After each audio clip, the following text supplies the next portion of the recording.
generally accepted that we desperately need new homes as well as a reasonable train service, and crucially we need affordable homes. The government says it wants to tackle the problem. It's promised to build 300,000 new homes a year for the next 5 years, but so far it's only delivered about half that number. Helen Drew has been to Hastings to look at a community project which might provide much needed housing for some residents.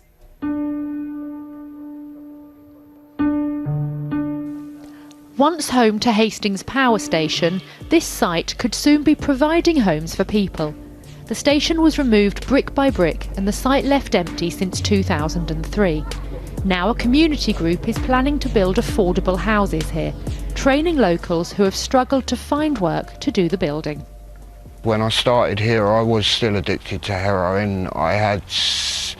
I've had severe mental health problems my whole life, and this project is different from anything else I've ever done volunteering, because it has a sense of inclusion, a sense of ownership over this land, which, yeah, it's important. It's made me feel a part of something that I actually want to do. It's very rare that you get a chance, well, yeah, for me anyway, to feel fulfilled like that. The site where Dan's hoping to help build the houses is in the Ore Valley, and the wards surrounding it are in the poorest 1% in England. The idea is to totally regenerate the area.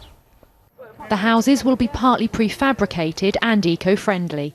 Half will be to rent and half to buy, and the idea is that they're genuinely affordable, based on local salaries. What we want to see here is about 60 new houses, plus workspaces, plus a community facility, and very much a training aspect to this, working with the local college, so that people learn how to build with modern methods of construction.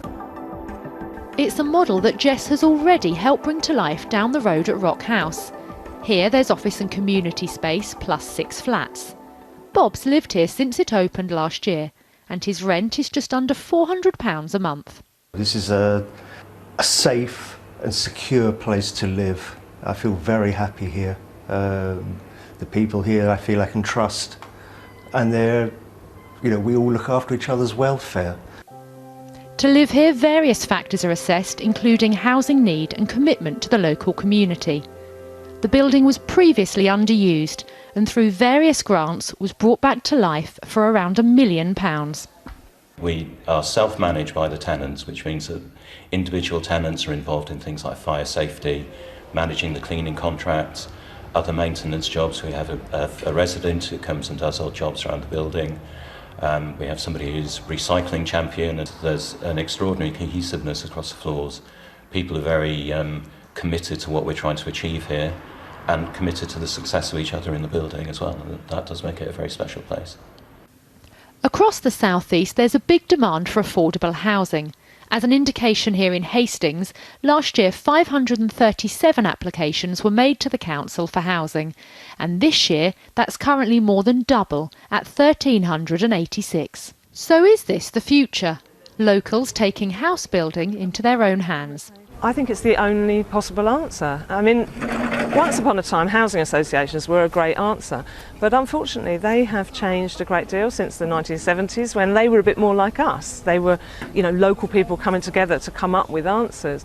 Now housing associations are big organisations. They have the voluntary right to buy, which means that the property that is affordable now will potentially be sold into the private sector and stop being affordable, just like council housing as well. And it's this idea of housing as shelter and home rather than housing as an investment asset.